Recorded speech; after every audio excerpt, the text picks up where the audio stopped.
Let's go! LSU Alabama film study. There is a lot to break down in this video today, including this new look LSU defense. We're also going to talk about the free fall that Max Johnson is currently in right now. And yes, of course, we gave up this 3rd and long here, but who cares, right? At least we made them work for it, unlike what we did these past couple of weeks. So we're going to break down Ed Orgeron's coaching and a lot of different switches that LSU decided to make this game. And, of course, on these film studies, we get really deep in the nitty-gritty. So if you're not a diehard LSU football fan, I don't know what to tell you. This probably isn't a video for you. Okay, so we get to this point right here, and this feels so great to actually do this with the LSU defense, because you've seen this in our other film studies, particularly the UCLA game, where they were crowding the line of scrimmage. They were being aggressive defensively. It just felt so great that we finally mixed some things up. And whenever you crowd this line like this, you really want one thing to happen. You want them to give up interior pressure to one of your faster guys. And that is exactly what happened here. In fact, Damone Clark could have timed this a little bit better, but of course he's not used to being in this position. We just rarely blitz. He also couldn't really see the line of scrimmage all that well, because as you see here with this periphery, it's kind of hard to see the ball with Glenn Logan right there. So we get a little bit of a late jump here, but we get exactly what we want. Tackle should have blocked down and picked up Clark and allowed Fanua to go. And once again, this is just Bryce Young. They have a special quarterback. We don't. And he makes a big-time throw. This is just really good footwork, everything. Takes this hit from our best defensive player. And actually, we did this on this play. Baskerville was covering any crossers over the middle here, these shallow crossers, and they make a good play. Notice how exotic this is. So we got BJ in a 2-point stance. I think he actually prefers a 2-point stance. And for those that don't know, a 2-point stance is when you don't have your hand in the dirt. Okay, if you're in a 4-point stance, that means both of your hands are in the dirt. And then a 3-point stance is your traditional defensive lineman, only one hand in the dirt. And what's really interesting is this is the role Damone Clark played on the 2019 LSU team. A 3rd down blitzer from the edge. And once again, what's really good about this, instead of the traditional 4-man look, which LSU should still do some of, is that the offensive line doesn't know who's coming. Okay? Bryce Young doesn't know who's coming, right? Whereas with traditional 4-man looks, we've done 1,000 film studies on this, and it's a big reason why Bo Nix, Will Levis, and lesser quarterbacks are able to tear us up, is they know where the rush is coming from. So now Bryce Young, who watched all the LSU film up to this point. Bryce Young, a very cerebral, smart quarterback. Bill O'Brien, obviously, a longtime NFL coach. They see all this LSU film, and for the first time, we actually, when you give them a disguised look, even if there is a wide open receiver, we are still requiring the quarterback to read a defense, right? Whereas in the past, every quarterback knew it was a 4-man rush, man coverage with safety help over the top, okay? So this is why on this channel for 2 years now, we have been begging for blitzes and just different looks. This is a situation where not a single guy made a play. No one for the LSU defense made a play. They actually picked the blitz up just fine, and they called a perfect play. And Bryce Young is an elite quarterback, but because he was confused by this look, he was late delivering the football into this window, okay? And look, we're running the zone blitz concepts, and look, he's wide open, but the ball is late. We have decent pressure, but he still had plenty of time to deliver this football, and it was late. And it was somewhat covered right there by Jay Ward, but they had an opportunity to make that play right there. So that's, a good defensive call, and that's something that LSU has been missing all this year. There hasn't been many of these plays because the quarterbacks haven't had to read a defense. They know, boom, man coverage. Boom, throw to the open guy. Boom, they're not blitzing. That's why it's very important to do those things, right? And we get a long field goal attempt here, and this is exactly what we want them to do. because a 4th and 2 field goal attempt from this range, Alabama's field goal kicking has been better, but this was, I mean, I probably would have gone for it here. But the snap wasn't great, and this ball hits the bottom upright. Max Johnson is an issue, okay? So let's run this play right here, first play, and this is obviously our go-to play. All right, we ran this play for the first play against Florida to get the football to our best receiver, Jack, now that Kayshawn's out. Good job right here by Malik to not blindside and clean that guy out right there.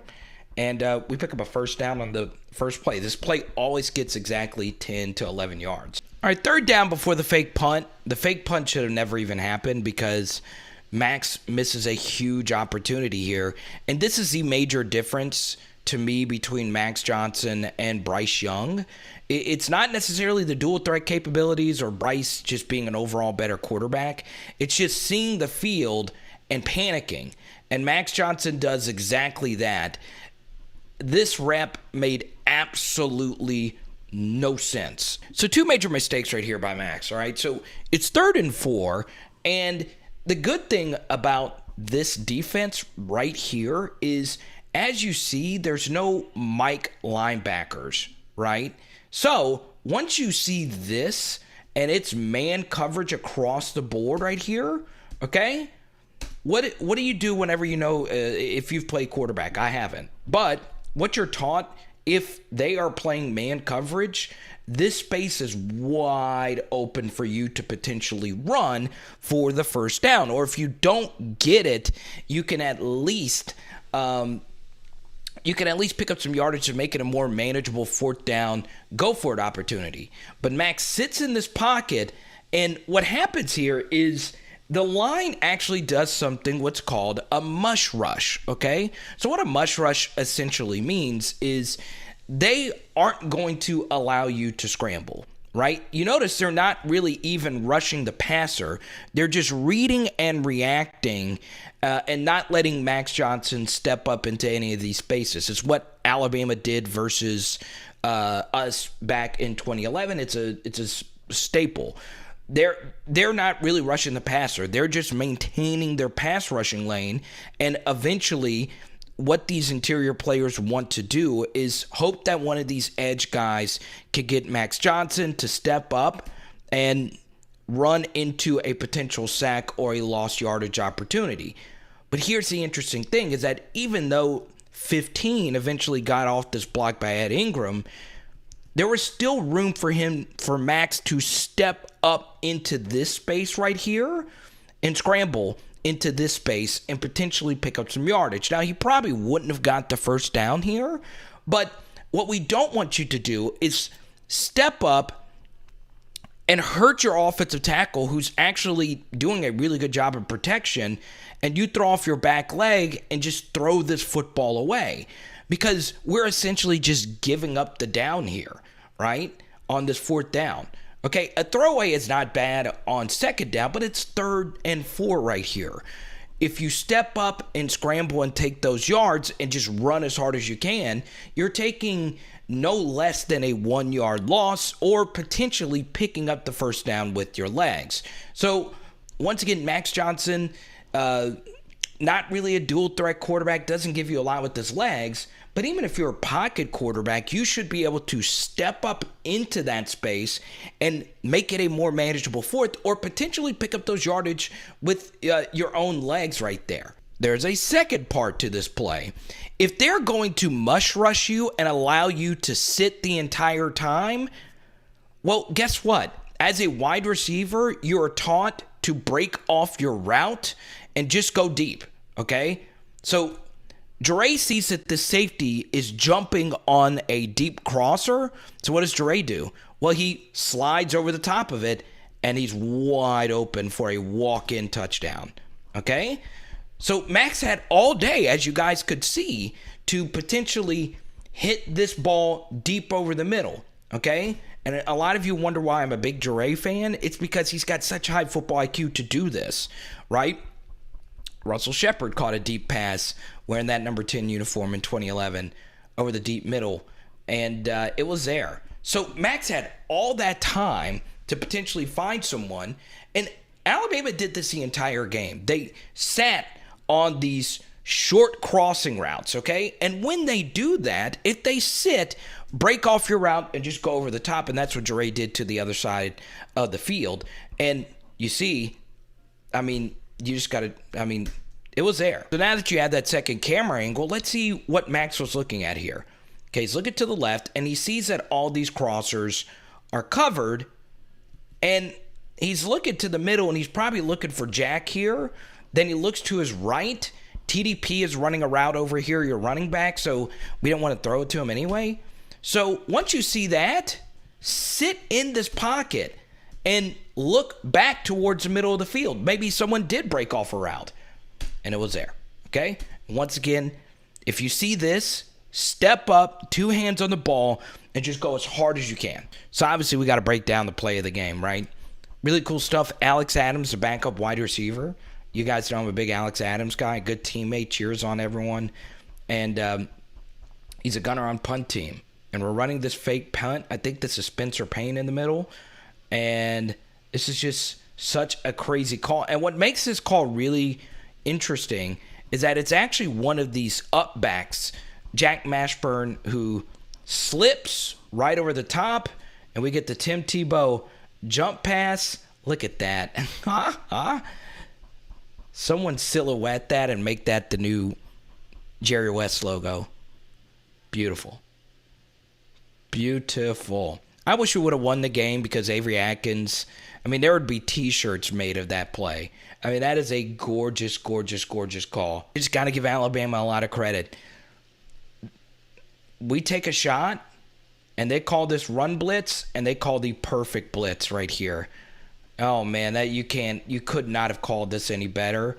It's just a perfect call for this play. 15 takes Cam Wire with them. Play action fake, and they're just bringing the linebacker full speed at max over it.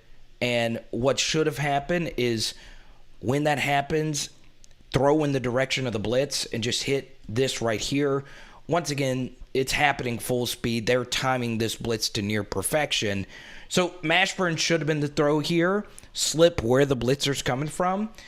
It's still coming really fast. All this is happening really, really fast. And off that play action, that disguised linebacker. So Max panics and decides to take this shot anyway.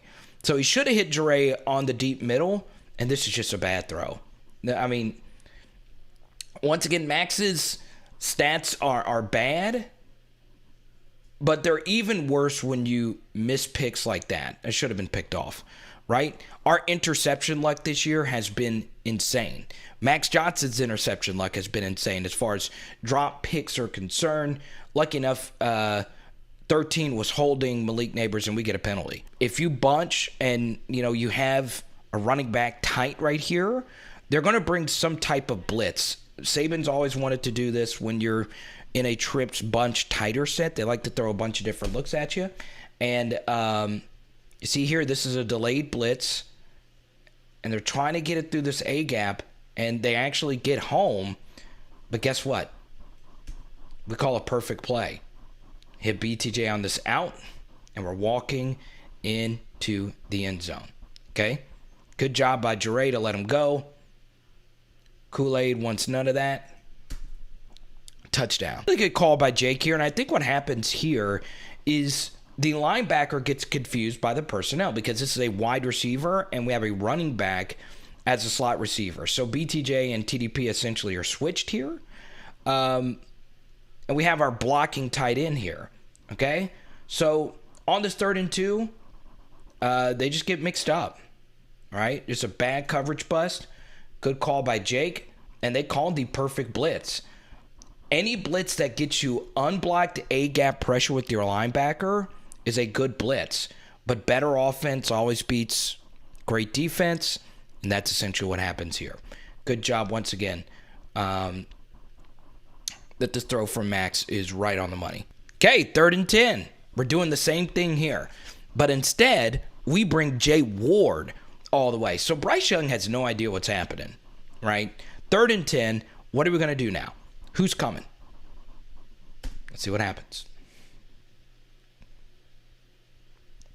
We drop everybody. and we're running a twist. They pick it up. We're getting essentially no rush here.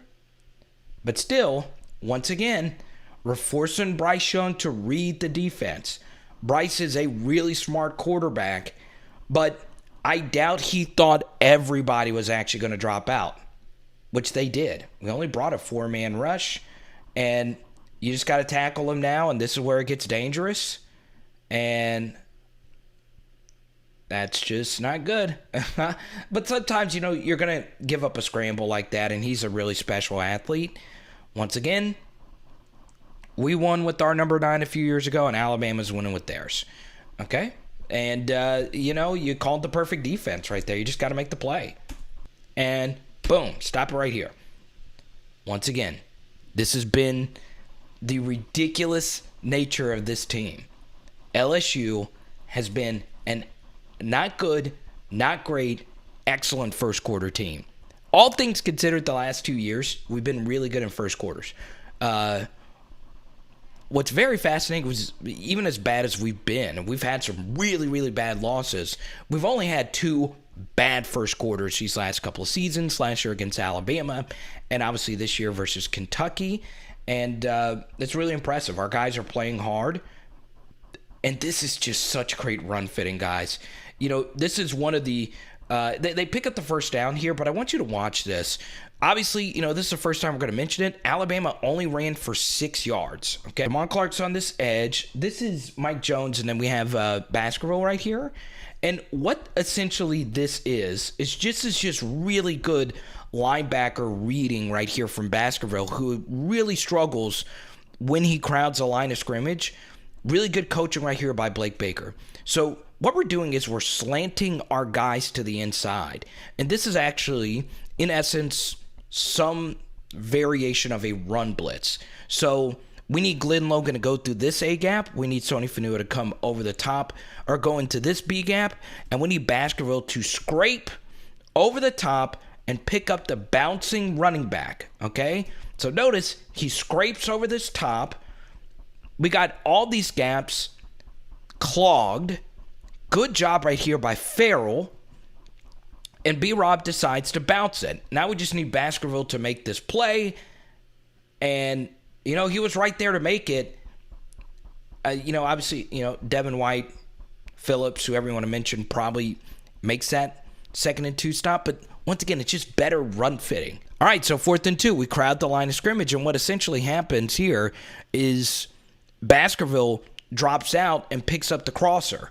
Okay? So once Bryce Young sees this, once again, LSU showed nothing on tape that they could do something like this.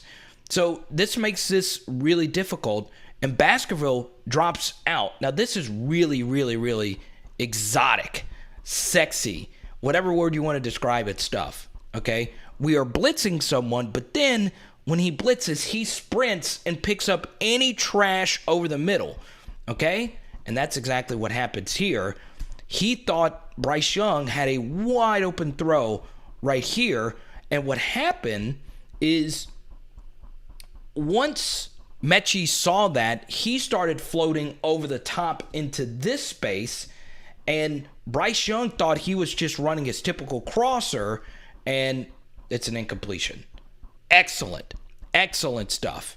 Good play by Baskerville. And once again, it's amazing what you can do when you force someone to read the defense. They actually had the perfect call here. The ball should have gone to this angle route, but no. Damone Clark was picking up those scraps. Okay? All right, so we get the football in good field position, and we decide to actually call the running back screen. And we broke down a running back screen versus Florida that should have gone for big yardage, and we actually missed one here. And it was there, okay? So anytime you get 4 guys this far upfield, all we need is a decent throw, okay? So number one, the first thing is we get the play action fake here. We don't get a clean, this should have been a cleaner release, okay? And we didn't do a good enough job getting a chip on this rushing player. So Ed Ingram actually makes a mistake here, okay? missed a big block in the 2019 game versus Bama. First thing is we need to get more of a piece on this lineman right here. So get a little bit of a jam, boom. We don't. We allow him just to go through, and at the same time, this defensive line disrupts the timing of this running back. Second thing, Ed Ingram misses this block on Christian Miller, the young man from Baton Rouge, and we don't do a good job giving Max a window on the screen, right? We're just a horrible screen team, which is inexcusable. Jake Peets coached the best screen running back in the NFL, Christian McCaffrey. This is just not good. This is not clean at all. And even then, if we get a decent block right here, we're catching this football and picking up some really good yardage because, boom, look at all this space right here. So Ed Ingram missed not one but two blocks right here. And at this point, we need you to dive and get a piece. We need you to touch him. Do something to not allow him to split right through. And that's essentially what happens here. It was a perfect call on this first down. Look at all this space right here. We pick up no less than 5 yards right there. So don't get it twisted. Max is the biggest culprit for his struggles. But we have a quarterback who we know can't really run, doesn't have a great cannon, accuracy's been erratic, decision-making is all over the place. So we want to make a really easy decision, which is a running back screen, right? That should be an easy throw for the quarterback to make. But once again, our screen game isn't there. So Max, who's already limited, these plays which are simple for quarterback rhythm, whatever you want to use, whatever phrase you want to use, and we still can't figure out how to,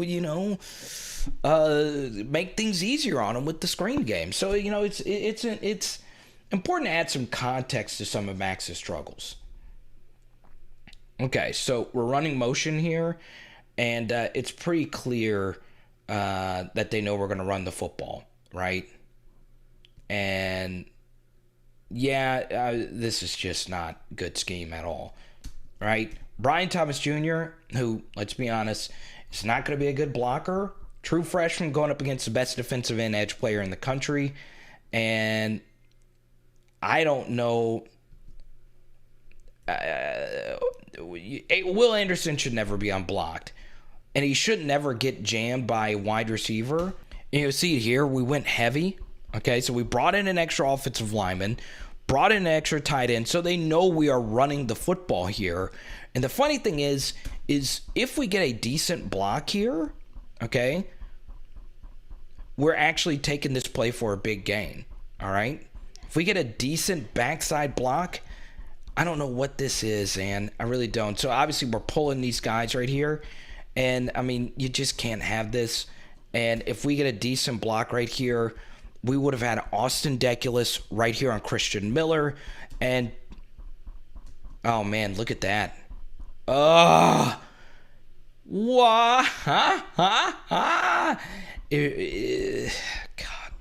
Obviously, this is a boot action, so that's why BTJ didn't get much of a piece on Anderson. And this boot's supposed to hold the backside of this play. Once again, it's not. It's perfectly blocked on this side. Look, we're sealing. Man, that's a big miss, guys. It's a big, big miss. So for the sake of brevity, we move ahead, and obviously, we get stopped for a rushing yard loss. We had a wide receiver screen that didn't get anything. We punt the football back, and now Alabama's driving. And the funny thing here is, once again, we get exactly what we want. Again, Damone Clark, one of our best players, and what happened was the guard just left this assignment to allow Clark, after that delay right there, to make this play. But this is ironically the same thing from the Auburn game. Our opponent's ability to throw the football to their check down, aka their running backs, has killed us. We have lost this battle. The 2019 LSU team won every throw the ball to your running back safety valve battle with Joe and Clyde Edwards-Helaire. In the stadium, that is what won us this game, right? Is throwing the football to the running back when you really, really need it. And there, we generated some pressure. It was a good job right there by Damone Clark. But because of that, they were able to get a wide open swing route to the running back. So that's another thing about not being able to throw to your running back. I mean, it is so key right there because, it is so easy just to blow coverage assignments on a running back. It's just going to happen. Now it's 2nd and 20. Look at this. For a rush 3, drop 8. Sony Fanua actually gets some good pressure here. But once again, plenty of time. He could have hit this shallow crosser on this rush 3, drop 8 on 2nd and 20. But the issue here is, once again, Jameson Williams just making plays. And we just missed this tackle right here. Micah Baskerville, you just got, it's such a bad, it's a huge miss right there. That instead of a 3rd and maybe 5 or so, depending on where he would have fell forward, he gets to keep his feet and pick up this first down. This is special. And Jameson Williams was the best wide receiver. And once again, they had their number 1, and we didn't have our number 1 at wide receiver. Not having Kayshawn in this game was huge. Kayshawn killed Alabama last year, and, Kayshawn just Kayshawned everybody. And, so, yes, we played really well without all of our 5-star players. Legit, all our 5 stars weren't healthy, but eventually you need some of your playmakers to be there. Alabama scores on this run. I do like this push we got here. Well, they didn't score on this run. They scored on a run soon after this. But our run fits and our ability to hold the line of scrimmage. We had Guillory in there, Glenn Logan, a bunch of guys in there doing a good job fighting against Alabama's really solid offensive line. So Bama scores. Give them a lot of credit. They made a play. We get very unlucky, and the refs miss an absolutely huge call right here because it should have been pass interference. We'll show you in just a second. Once again, the protection's good. We just need Max to make a play. We can't get separation. We had a wide receiver on a linebacker, but we'll show you a different angle. But the bottom line here is Bama just got an unreal bounce. Okay, it's just so lucky that that ball just bounces right into the defensive back, and that just sucks. And here's what's interesting. Deion Smith is yelling at this referee. I don't know if he was yelling at the referee or yelling in frustration, but this is interesting. Our sideline did not see this except this guy right here. I don't know who this is. He is saying, throw the flag. Okay?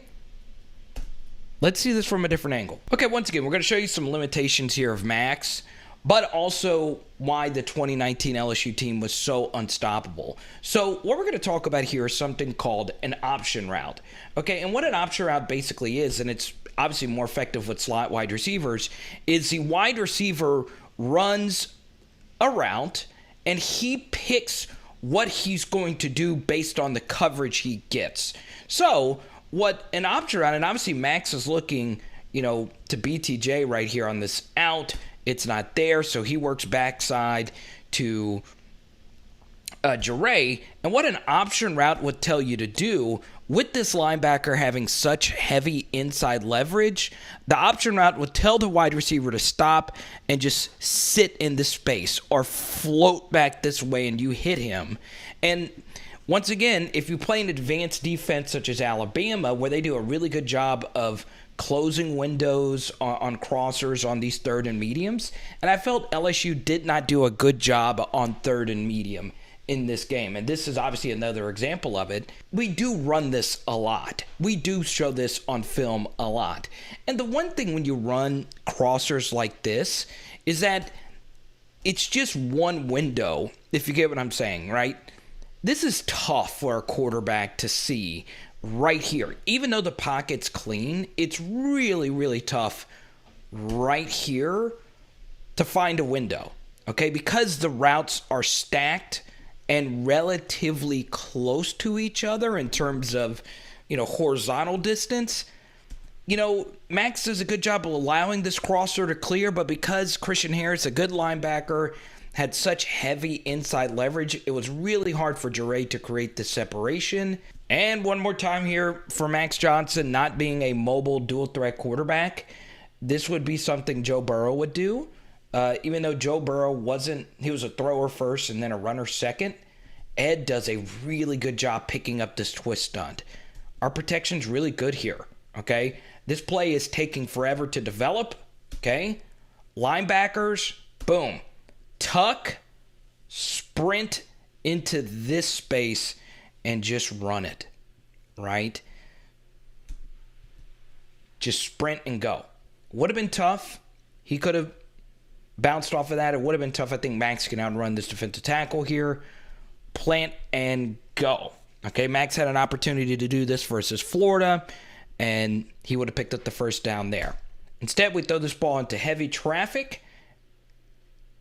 and Alabama gets away with the blatant pass interference here. You'll see it from this angle. Boom.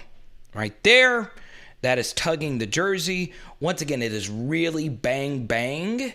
So even though this is in slow motion and this is a single frame, since this is relatively simultaneous, they get away with this. Okay? Once again, we can get into the debate, should pass interference be reviewable?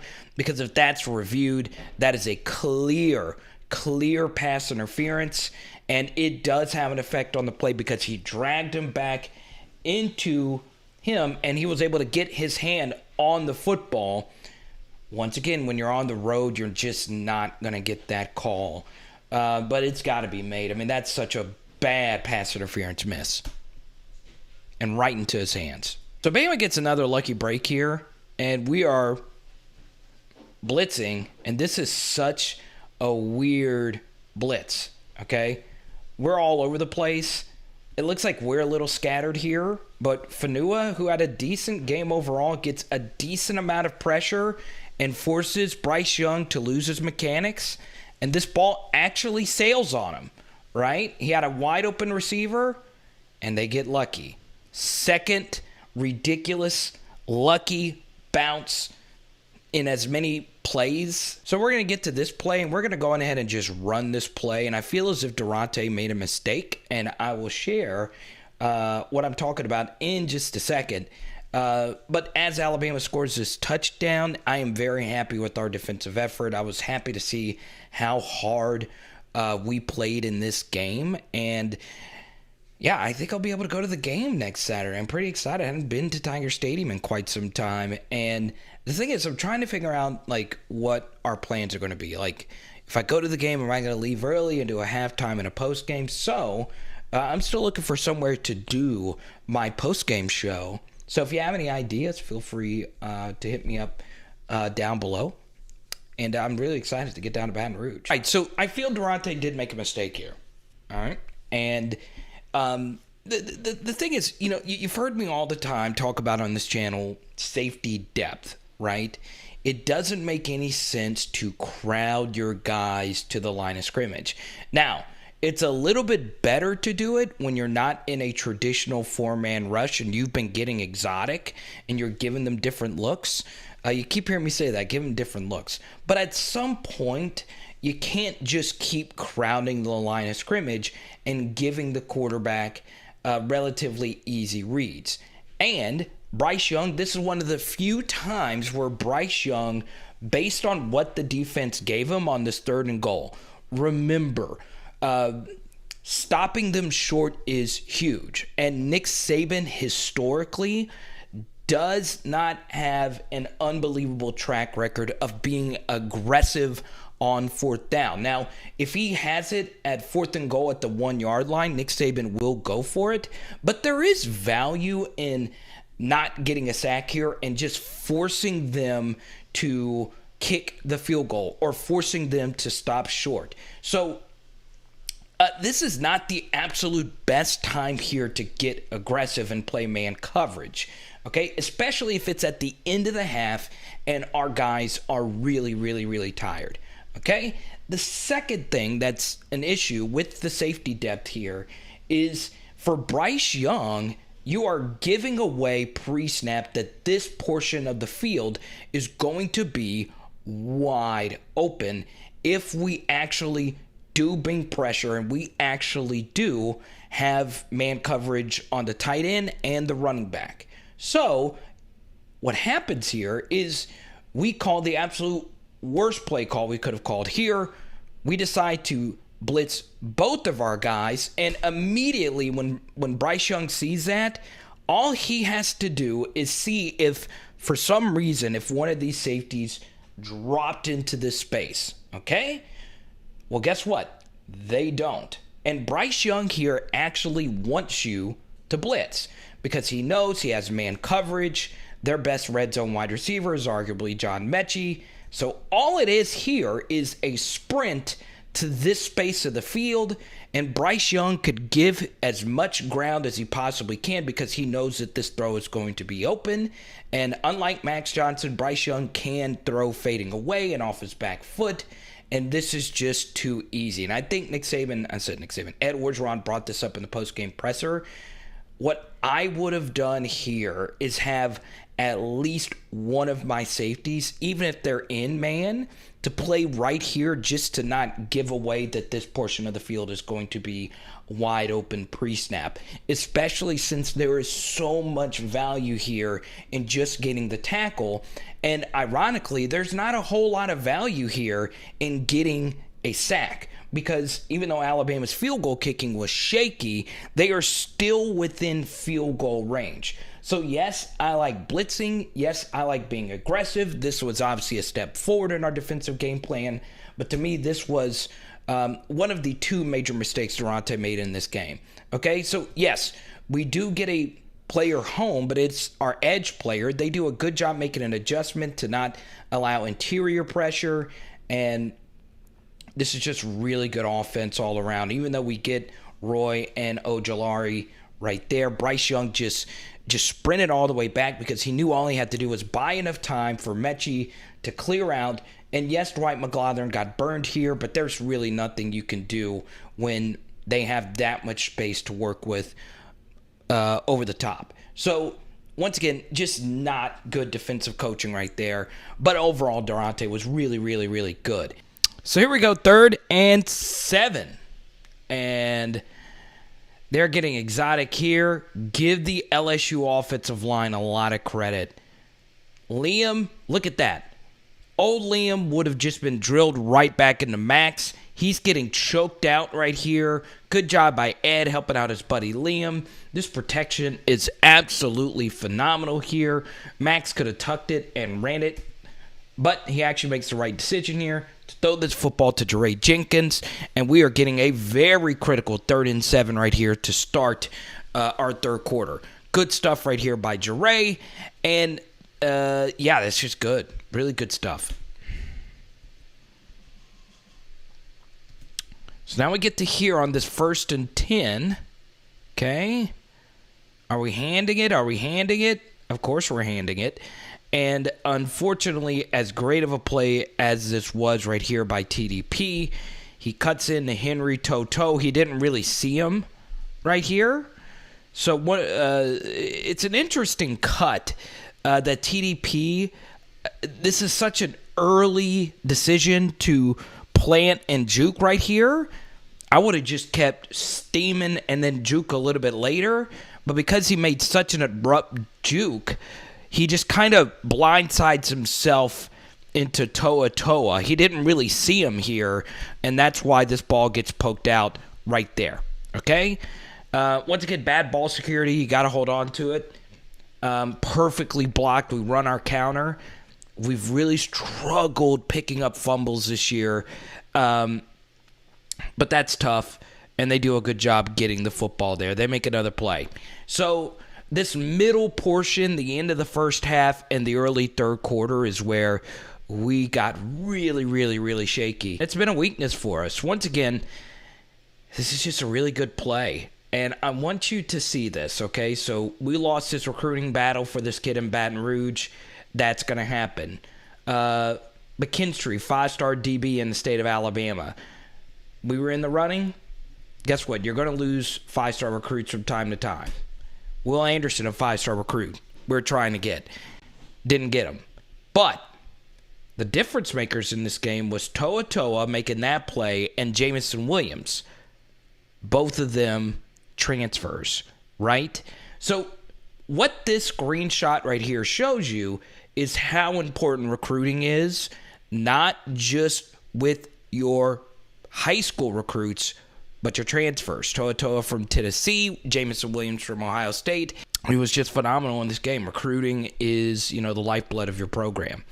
Here we go. We move ahead here to the 2nd and 10. Let's see what happens here. Let's see. Bryce Young back to throw. Really good protection here by Alabama, and this is the touchdown over Cam Lewis's head. We won't spend too much time on this, but I will say, yes, an explosive play TD is bad. Yes, this was a mistake. I don't know. That's obviously a better question for Daronte there. Just not good, getting beat over the top.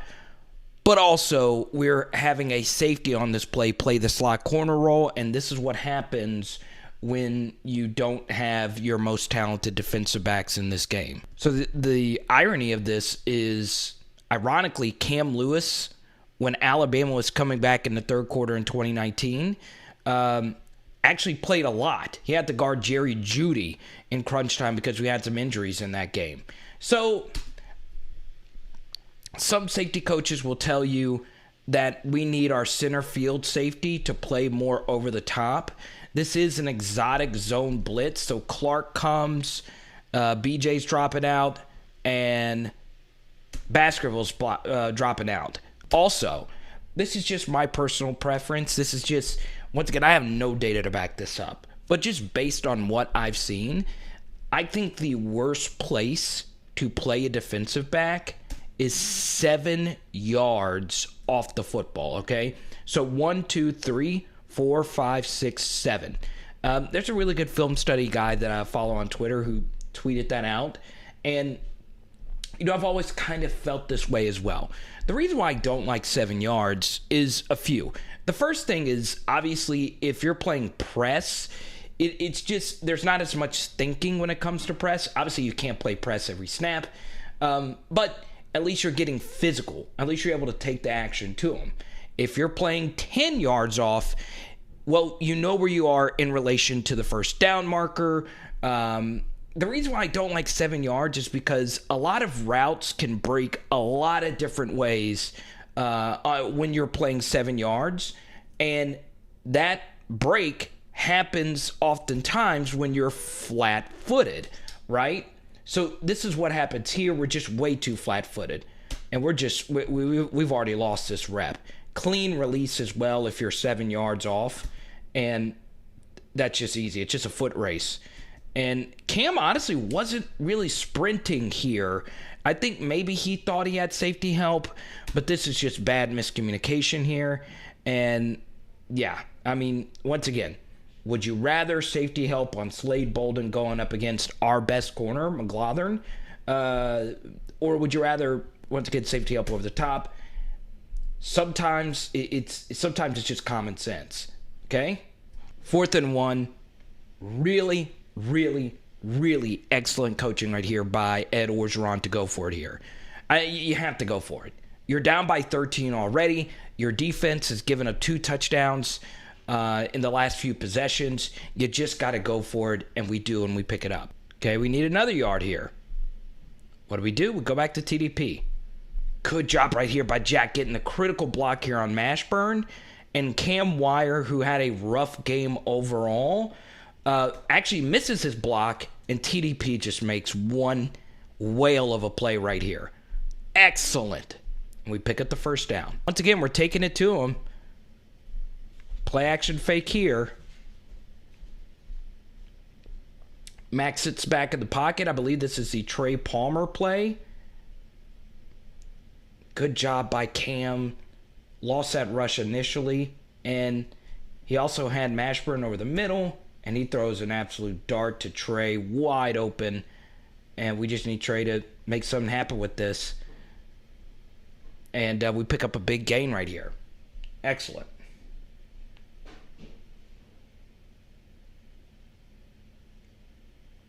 I don't know why. It seems as if our guys start their juke moves a little too early. But still. So here we go. Linebacker inside leverage right here. Jack on this out. It's just beautiful. If they give us Jack Bech on out routes with Max's limitations, we need to be taking this every single time. I like the aggressiveness to throw on 1st and goal from the 8 good stuff. If they give us this, we need to just get the football into Jack's hands. He's our best wide receiver. Now Kayshawn's out. Him and BTJ. The more times we get Jack the ball, the better. Okay? And we score an absolutely critical touchdown. And we're going nuts, man. We are going freaking nuts. Look at John Trey, great teammate, going over to Jack. This is good, man. I mean, skeleton crew, we're just out here just fighting. We're just out here fighting hard like freaking tigers. Let's freaking go.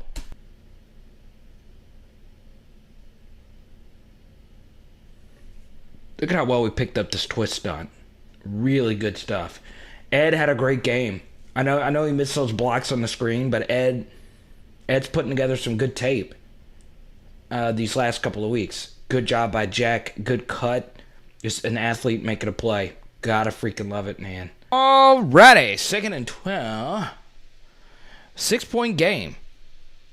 And Neil Farrell, highest graded defensive lineman per Cody Worsham in the country per PFF. Gone ahead, Neil. Let's go. Gotta love it, man. A minor takeaway. Neil Farrell is going to make himself some money, man. And the 2017 recruiting class at LSU is probably the best ever. I mean, it's amazing. Neil Farrell was the no better than 3rd best 3-star player in that class. I mean, that just shows you how deep that cycle was. So we get that big play. Now it's 3rd and 2, and we're trying to run it here with TDP. And believe it or not, he found a way to get this, and it wasn't really there. And he took another shot. We actually missed a few blocks here. We missed with our offensive tackle this down block a lot on this run, and 92 gets through there. I remember Damian Square wore that 92, another great lineman for Alabama. And Ed got just enough right there to help us pick up this first down. Really good stuff. I mean, we are really fighting hard. So here we go. We got a 3rd and 6. And let's see what happens here. I'm honestly drawing a blank on this play. Okay. Probably Max's best throw of the night here. Okay. Once again, we weren't a great 3rd and medium team. This was elite quarterbacking right here from Max Johnson. Love it. Look at Deion Smith being a good teammate. I love this, man. Once again, I always point this out. Alex Adams, who barely plays, is only a gunner on punt team. He cheers his guys on, man. He's just a good teammate. He's never just far away. He's never down and out.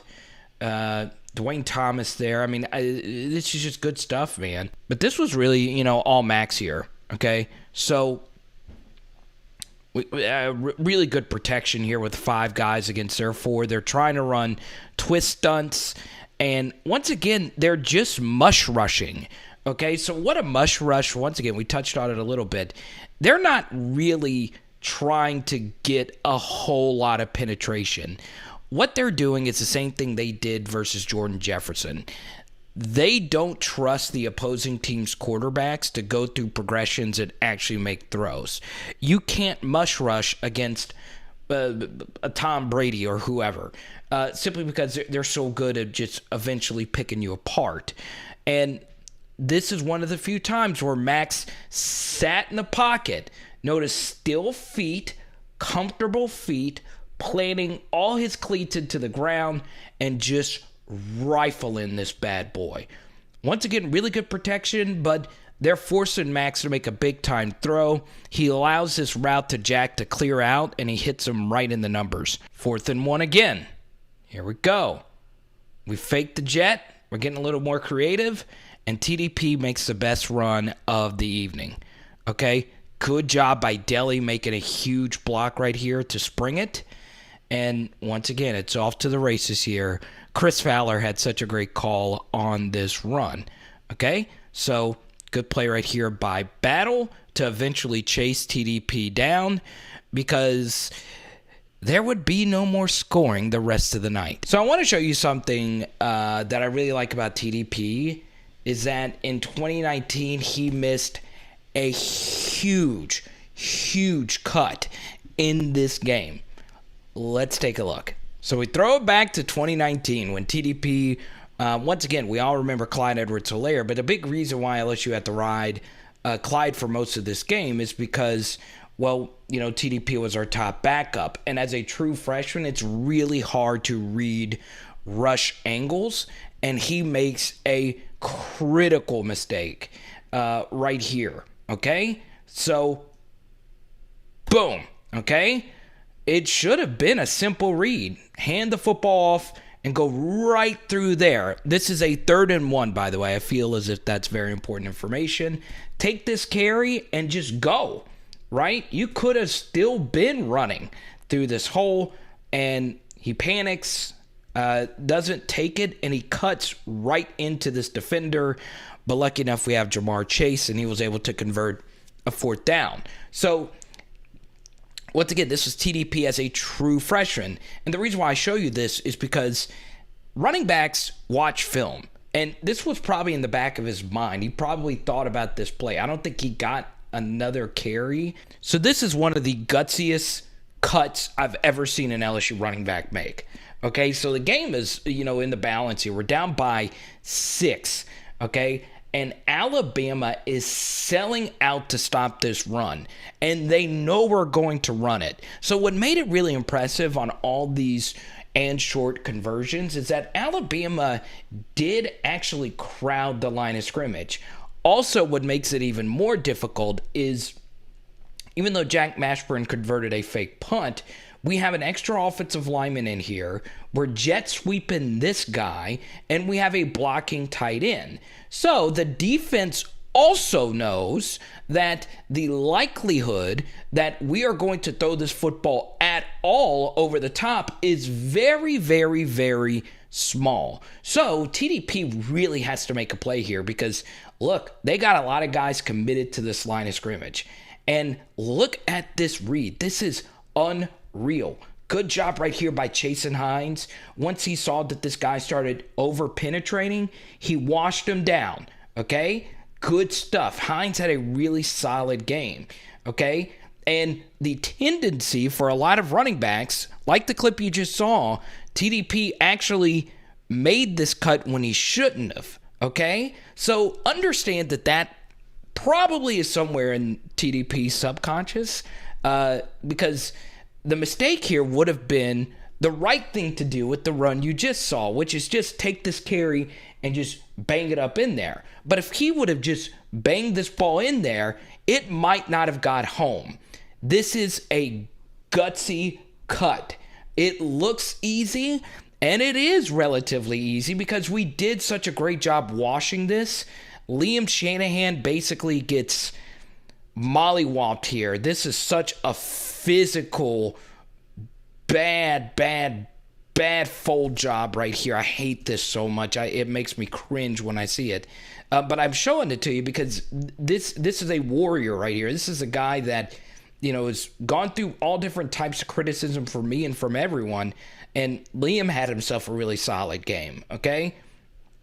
And look at that. That shows you how physical these LSU Bama games are. And, you know, it's off to the races. And notice this. Garrett Dellinger never gave up his block. Mashburn never gave up his block. And TDP gets tight and skinny, and then it's just a foot race. Now, this is a great run by TDP. Jeremy Hill probably gets this to the house. Okay, Fournette definitely gets it to the house. Battle's a good safety, though. Once again, TDP, as you know, he would tell you, he doesn't have that elite top end speed. It still doesn't matter. That is one of the great all-time cuts you will ever see in a big spot like that. It looks really easy.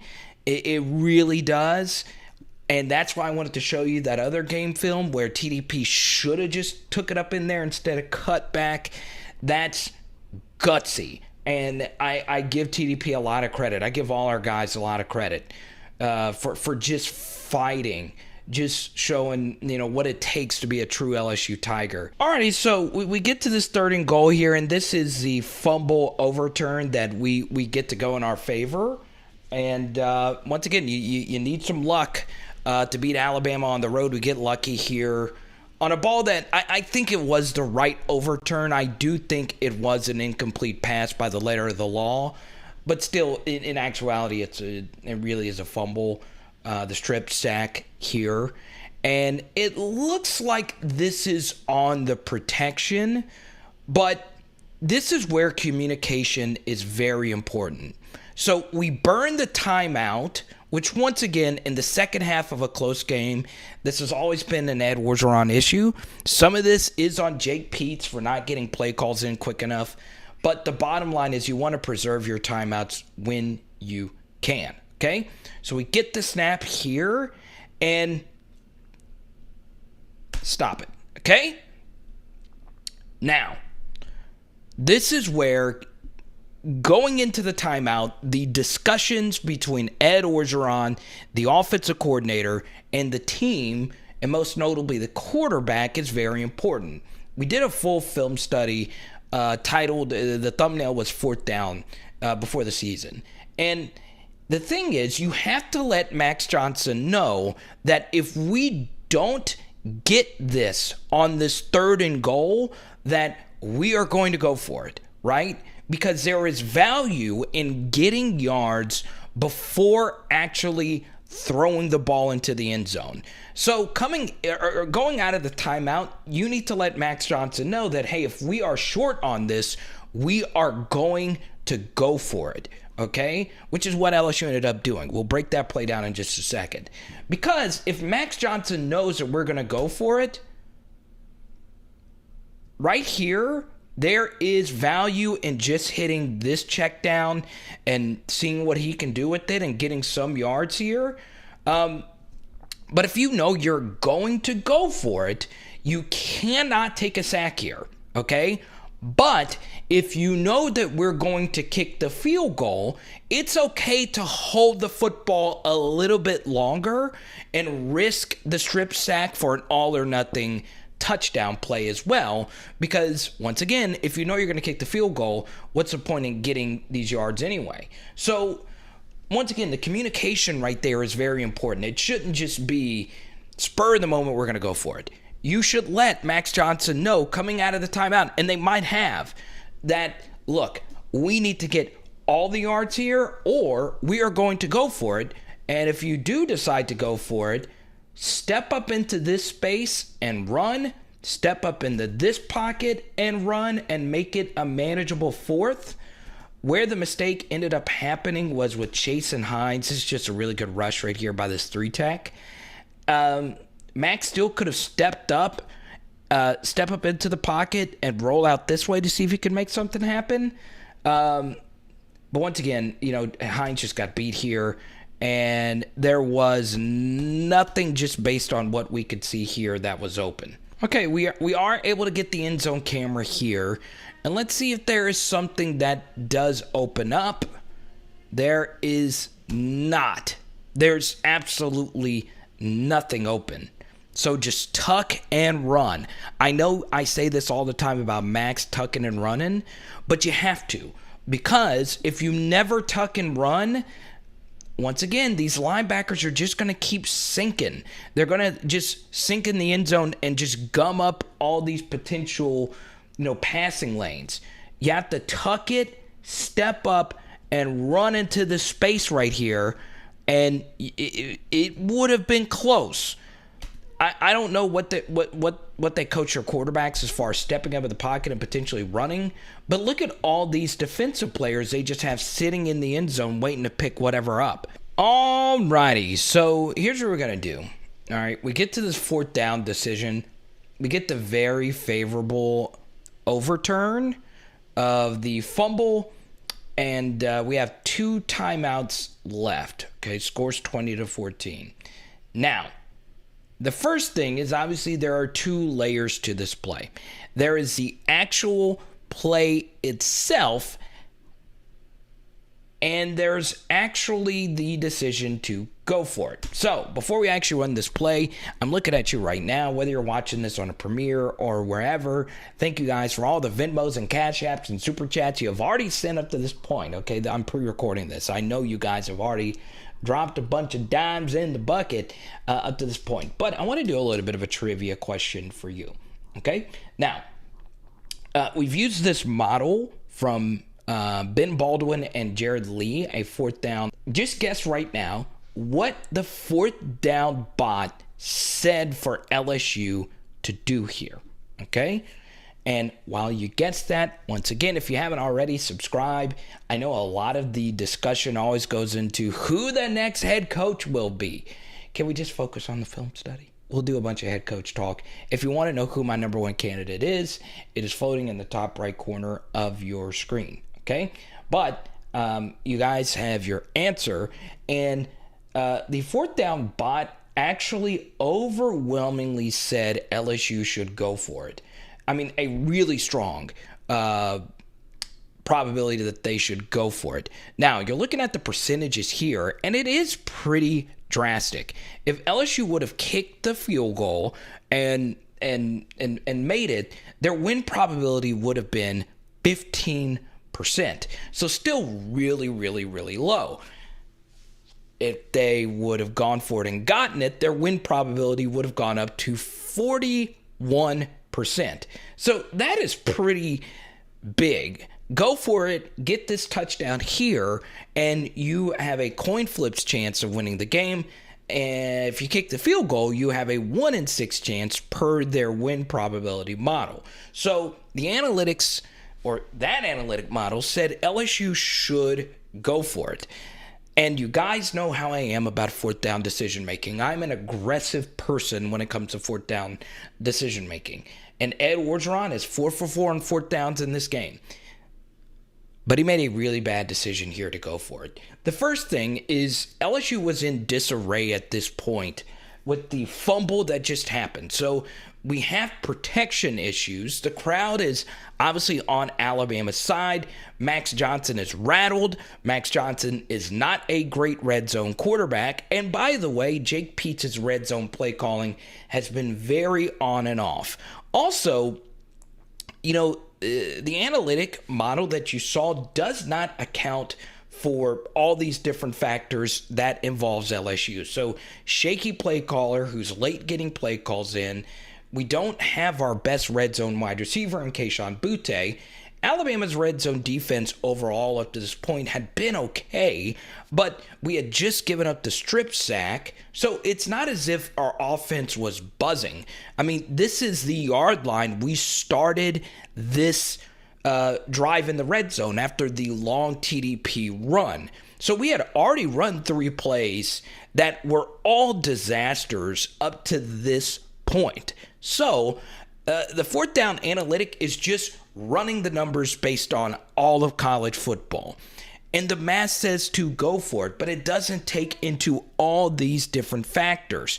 And then we get to the most important one here, which is our field goal kicker. Cade York is one of the best clutch field goal kickers in the country. Use him. All right, I'm normally an aggressive guy, but use him here because a field goal does cut this to a 3-point game. And once again, the win probability model is just calculating for you to win in regulation. So there is value into going into overtime instead of trying to get all 8 of these yards right here with a very shaky situation. And Alabama, outside of, we gave them a touchdown at the end with that lucky interception. They had not been moving the football on us. They had one big play in the early third quarter. So defensively, we were playing okay. Overall, I like fourth down aggression, but this was just not a good call right here by Ed. From the 8-yard line with their offense in the red zone reeling. So I disagree with it here. This was a Lane Kiffin versus Auburn level of mistake. And believe it or not, Trey had a chance at this. Okay, it's kind of hard to see from this angle, But this goes back to what I've said about Trey from the get-go. Him and Max have no chemistry. They have never connected on a non-super wide open pass, in particular in the red zone. I have no idea how there's not a single LSU analyst, coach, anyone on the staff that has not picked this up. And there is a large amount of sample that proves this. The Ole Miss game from last year, the Florida game from last year, and going into this year, the UCLA game, they missed a few opportunities to connect for potential touchdowns, some of which were in the red zone. They just don't have it. So, it sucks. Trey's really talented, but in this situation, going to Trey Palmer is just going to be tough. But essentially, this is just a really advanced Nick Saban coverage concept. So here, Max is reading to see what he's trying to get this football. He's trying to get this football here to BTJ on a 4th down fade. He sees the safety is leaning over here, so he goes to a second read. And honestly, this is where the chemistry aspect comes into the equation, okay? So Dre wouldn't have been open. They passed this off, and this guy's picking up this crosser. Also, Jack was picked up on this corner route right here, and Max actually makes the right read right here to go to Trey.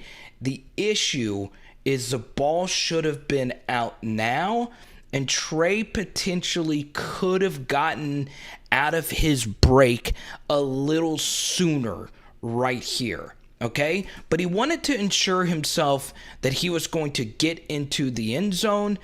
I would have rifled this ball now. Max holds on to it just a little too long. We did have a little window right here. And if that wasn't there, we potentially could have worked to Jure. That would have been bang, bang. Guys, it was there. I mean, this is tight. You got to have really good chemistry with your quarterback to make this throw. And this is the thing. Pocket's pretty good, guys. This is good. Our offensive line, pass protection overall was fine. Once you see this and you determine that you're going to throw this football, boom, needs to be out now. Okay? It's a little too long, just a little too long. Okay? And he gets hit while he's thrown, which causes this ball to sail even more. But even then, that would have been cut off.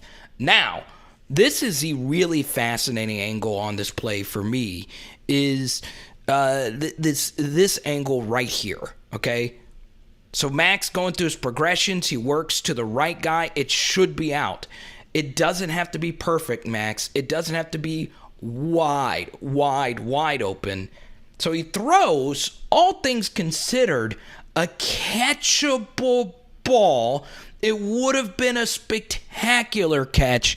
Trey's timing was a little off. He did a good job, though, getting underneath this defensive back to potentially make this catch. He does get it at its highest point, but he just couldn't squeeze it down. So it was a good effort right there.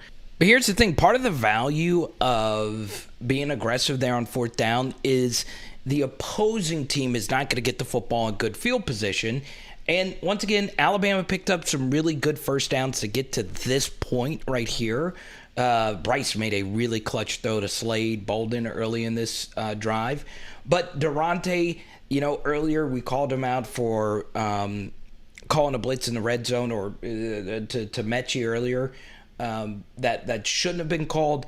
This is the perfect opportunity to blitz because you want to pressure and potentially force a sack, because you knock them out of potential 4th and short opportunities.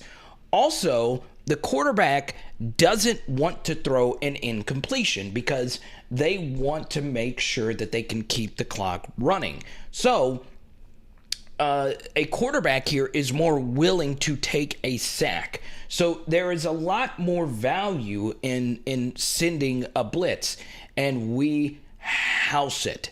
I mean, we are bringing everyone outside of what we did earlier. which was the same exact thing, right? Is bringing these linebackers to pick up potential scraps on crossers, okay? And Damone Clark comes over the top here just in case he were to scramble out here. We'd be picking up those scraps. But where this play was made was Cam Lewis coming off this edge. Good job right here by BJ drawing this tackle's block to give Cam an easy run right here. Chad Jones versus John Parker Wilson-esque, forcing the fumble as well, getting the hands right there. And this time we win the fumble recovery battle. Absolutely huge right here in this spot. So now we move ahead to 4th and 9. It was just such a bad drive all around to get to this spot. And of course we only have one timeout remaining. And I believe we blew one right before this play. And, oh, God, this is such a bad miss by Max. It really is. We really needed this throw. So, let me know which play this reminds you of, okay? I'm just going to go ahead and bring it back, okay? So tell me which play this reminds you of. And once again, I appreciate all the support. Once again, these film studies, I wasn't even able to watch any of the Saints and Falcons game, and thank goodness I didn't, because there's only so much pain I can take. And as you can see, this is clear 0 man. Max Johnson once again throwing off his back leg, and we had him right here. It was there. Now, we'll bring it back one time. Once again, you're thinking of the play. I'm looking at you right now. Have you figured it out yet? Okay. So Max Johnson, of course, is running backwards. TDP picks this up. It's a little late. And honestly, what's interesting here is Max did not need to drift here. Okay. We actually picked this. This is a Herculean blitz pickup right here by Jason Hines. He actually could have stepped into this, but once again, it's kind of like that Bryce Young touchdown throw earlier. If you know you're in 0 man, it's okay if you throw off your back leg, because you're just trying to make sure you given this route plenty of time to clear out. You just have to be able to throw off your back leg, and it's just hard when you throw off your back leg because the ball sails on you. Also, it didn't help that the umpire did impede this progress. It happens sometimes. It did throw the timing off maybe just a little, but God, he had plenty of room to make this throw right here. Jack might catch this. It's him versus him. And as you know, Jack's really good with the ball in his hands after. Does he break that tackle and score? Who knows? So, let's throw it back. So, yeah, this is essentially 3rd and 17 all over again. Okay? They're bringing a blitz. It was a well-disguised blitz. And they're bringing the house on 0 man. Okay, it's 0 man coverage across the way with a quarterback spy here. So Alabama actually brought everybody with no spy, but it's still basically the same thing. It's 0 man coverage, and it's the same exact play. All right, crossers, and once again, you know, obviously, comes down to the guy that delivers it. And we did it's pretty similar. Running back doesn't get the absolute cleanest pickup on this. TDP did a little better than Clyde, and still the most amazing thing about this Joe Burrow throw is that he jumped into the defensive tackle he actually jumped into this hit right here just to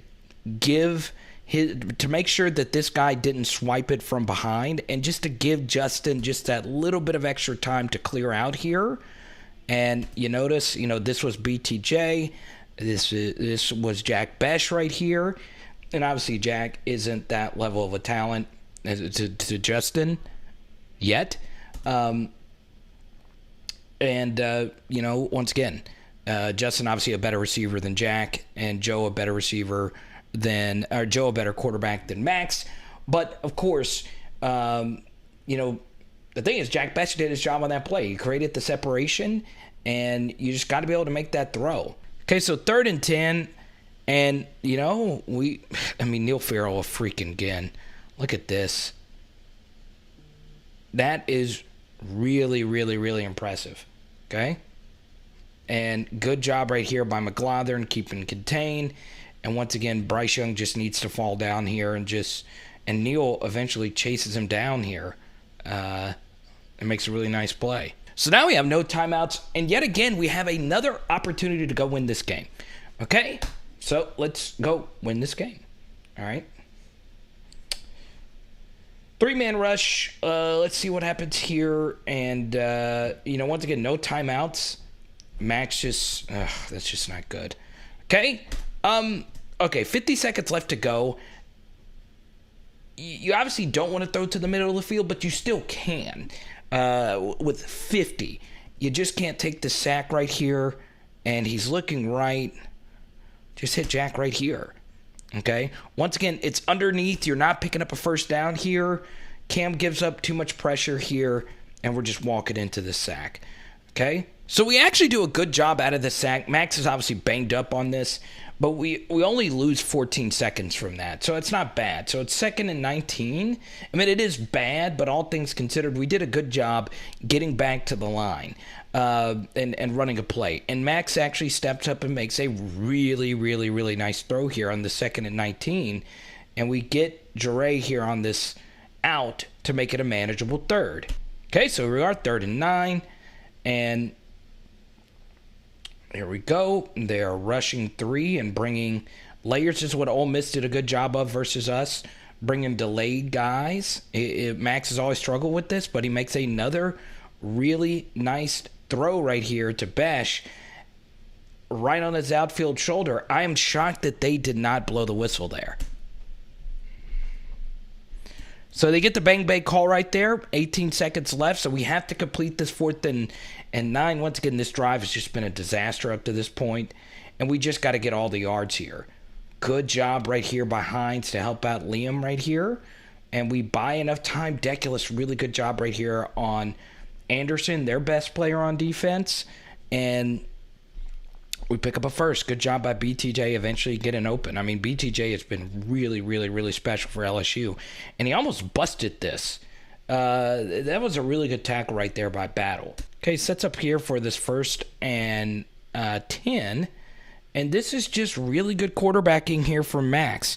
Take this out and get a 2-for-1 here to make it a more manageable Hail Mary. And that's exactly what he does here. Really good stuff. He could have taken Jack here, but he got the football a little further down the field. And Nick is not happy at all about this scenario. But now it's Hail Mary time. And the good thing about this Hail Mary defense right here for Alabama is they weren't able to call a timeout here. So they're a little scattered themselves, okay?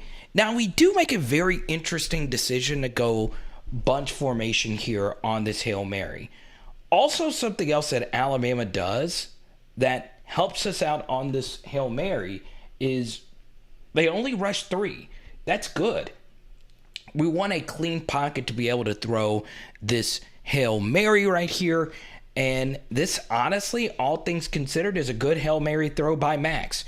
Right in the middle, we're giving it a chance that someone can go up there and make a miraculous touchdown catch. We got some real jumpers in there. We got BTJ in there. And once again, they just make a really good play. Give Alabama a lot of credit. Well coached in that situation. And they make the game-winning bat.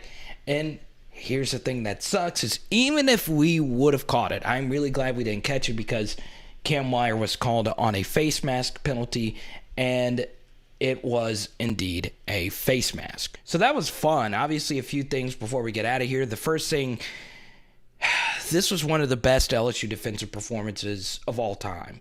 You held Alabama to only 6 rushing yards, and overall holding them to 4.9 yards per play is absolute insanity when this was the worst defensive roster we've had in quite some time in terms of injuries, missing our 5 arguably most talented defensive backs, and, of course, missing our 2 best defensive ends and a 5-star true freshman defensive tackle who the other team desperately wanted.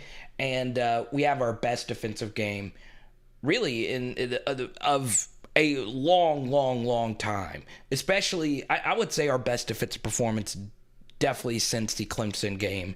I mean, there's just no rhyme or reason why LSU's defense should have been this dominant. I'm just flabbergasted and somewhat angry about it because where was this the entire season? And once again, we tweeted the thing out. It went viral. Neil Farrell liked the tweet, and it's ironic that Neil Farrell, the first thing that he brought up in his post-game press conference was how happy he was that the LSU defense installed 8 new defensive plays on Monday. So in less than a week, this defense was ready to go, which puts, a lot of fans have said this on this channel, and I've tried to debunk the myth, and we finally have because it happened. These players are smart. They can learn new defenses really quickly. They all have iPads where they can watch film whenever they want to. They're smart. They know new schemes. And they are also fed up with the crappy schemes that we've run up to this point. Once again, it will be one of the most baffling things in the history of LSU football that it took this long to figure out that our defenses have been predictable for well over a year and a half, and it's really one of the main reasons why Ed Orgeron is no longer the coach. So I understand Orgeron was concerned that it might be too late to learn new things. Well, heck, you should have already had that figured out after the Mississippi State game from last year. The whole thing is just a mess, and it just really angers me because we haven't necessarily played all that great SEC teams these past couple of seasons.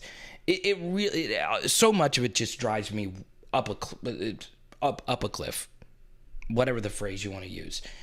Because you're looking at, the team stats now, none of this made sense, none of it. Ed Orgeron also brought up Kevin, is that his name? Coach Coyle, defensive analyst, who's been around the block quite a bit. He was a big reason why we called all these blitzes. So shout out to Coach Coyle and all the analysts that put in a ton of work to put this scheme together. You guys put together a masterclass, you and Daronte Jones. So great calls all around. The Micah Baskerville, Damone Clark pick up the scraps, drop back in the coverage plays, really threw Alabama for a loop. And honestly, with only 6 yards rushing, I was really impressed with Bryce Young. He was really, really good in this game because imagine watching the LSU film all year and all of a sudden, none of what you saw actually happen. It was a completely new defense. So it's infuriating while at the same time very encouraging, but I feel bad for Neil Farrell and that entire defense because it doesn't make any rational sense that you're without, once again, your 2 best defensive ends, your 5-star defensive tackle, 5 of your 5 best DBs potentially, and we are where we were. Okay? So that's the first thing. I would love some follow-up questions asked of Ed Orgeron because it just does. It's truly one of the most amazing things I've ever seen that this just came out of nowhere. Okay? Now, the second thing here is the middle 8. Okay, so a lot of our focus in the live stream last night was on the fourth quarter decision-making by Ed Orgeron. I do agree that the field goal would have been the better option there, but the middle 8 is where Ed Orgeron has really struggled.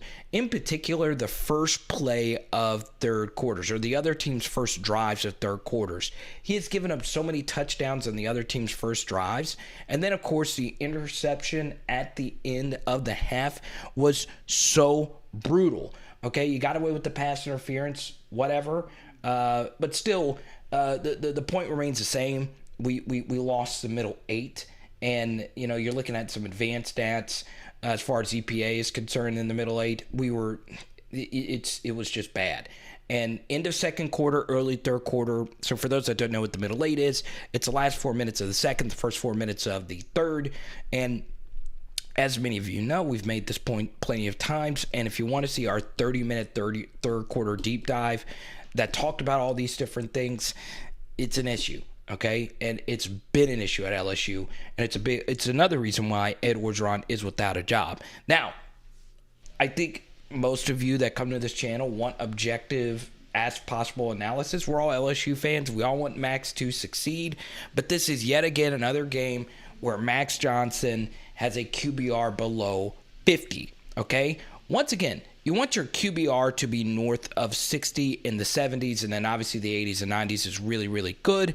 When you're below 50, what that 50 represents is a replacement level quarterback. So you've seen the basic stats, but the advanced stats also show that Max Johnson, who made some good plays in this game, is starting to become a major liability. Well, he's been a major liability in this game.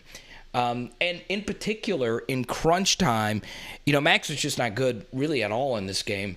In crunch time, he was particularly not that great, and it sucks. It really does.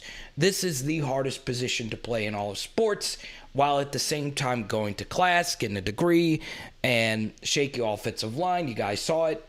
There's no throws to the running back in this offense. First-time play caller. I mean, there's nothing going his way, including the fact that he shouldn't even be playing right now. With all of that said, he is playing right now. And look, Bryce Young was in Max Johnson's quarterback class, but he is a 5-star talent for a reason. And that was the gaping hole in this game. The same way that Joe Burrow and Tua, there was a gaping hole between those two. Joe Burrow and Trevor Lawrence is that same hole was here in this game. And Bryce Young was fantastic, all things considered. And quite frankly, Max Johnson wasn't.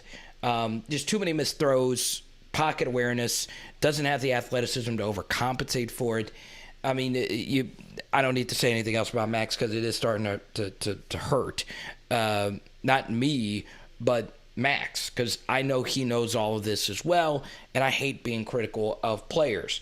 Now, this leads us into this Garrett Nussmeier discourse about his red shirt, and I don't know what all has happened behind the scenes about Doug Nussmeier, his dad, who was the offensive coordinator at Bama and multiple other places, and Garrett himself with Ed. But if the reason why you didn't want to put Nuss in this game, and Max had a bad first half, if the reason why you didn't want to put Nuss in this game is because you're worried about his red shirt, and it's something that Garrett and Doug did, that blows my mind as an unbelievably bad decision. The first thing you have to understand is when you go into the season as the number one backup quarterback, you are by default going to probably play more than 5 games. If you're in a blowout, you're going to get garbage time reps. If the starter gets hurt, you have to go into the season knowing that your red shirt is probably going to be burned. So spare me that. I mean, if you're the top backup, you got to play. And also, you don't know if you're ever going to get this opportunity again. If you would have gone out there and won this game, you are forever a legend. Garrett Nussmeier becomes the biggest story in college football if he would have pulled off what would have been one of the most massive SEC upsets in a while. It would have been gigantic. So if the reason why Ed didn't play Nuss is because Nuss's family and Nuss himself didn't want his red shirt to be burned, it's just not a good reason. Your best time is the present. Why would you turn down Division I Power 5 snaps when the best quarterback prospect in Louisiana since Ryan Perrillou's coming in, the transfer portal is going to be wide open, there's going to be a new coaching staff? Why not go out there, potentially ball out, and win this locker room right now? So whatever went into the decision to not pull Max in this game, once again, it's a really rough spot to put in a new true freshman. But you also got to factor this in. The Alabama defense wanted Max to stay in this game. They like a sitting duck quarterback in the pocket. They feast on that. That's what Nick Saban wants. They want a pure pocket, non-playmaking, fractured confidence quarterback in there. So that might have been the difference in this game. It very well could have. Now, would Nuss have likely gone in there and succeeded? There's no way of knowing. There's just no way. I mean, it's been a very mixed bag of what we've seen so far. But the bottom line is pulling Max and playing Nuss has more to do with Max at this point than Nuss. And there's just no other way around that. So, yeah, I mean, it's ridiculous. But he should have played. He definitely should have played. You just never know in this sport. You honestly never know. It's so hard to get snaps as a quarterback anyway. So this redshirting thing just doesn't make a whole lot of sense. It's not as if you don't have 3 more years to prove yourself anyway. So go out there, win that LSU quarterback job. And, if I was Garrett Nussmeier, I would legit tell him this. I don't know him. I don't know any of his family. I've done a lot of, deep dives on him. I would go to Ed Orgeron and say, look, F the red shirt. I'm ready to play right now. Now is the time. This is my time. I need to go in there and help my team win. Why not? Go for it. So I hope you enjoyed this film study today. It was a lot of fun.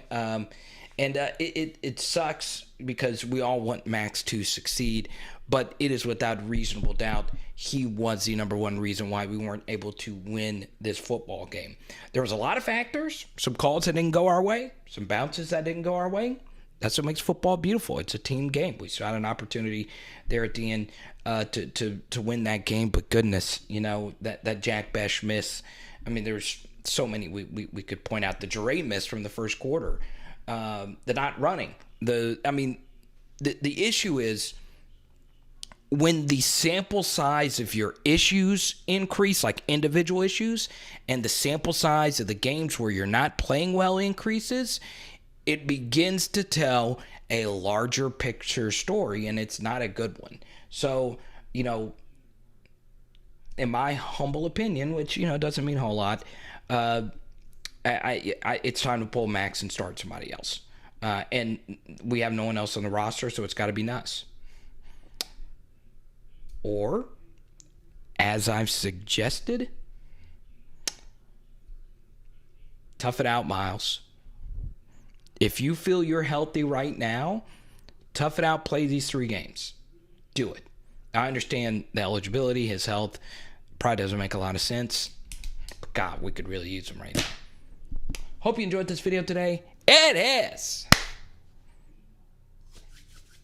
Power Hour LSU. Boom! I'm serious. I'm still trying to figure out my plans for the Arkansas game. Let me know if you guys have any ideas about where we can do live streams or whatever. Just let me know if you're a Baton Rouge restaurant in the area or anything like that. I'm open to suggestions. And I think we're doing pork chops and asparagus tonight. Let's go. Ha ha, let's go.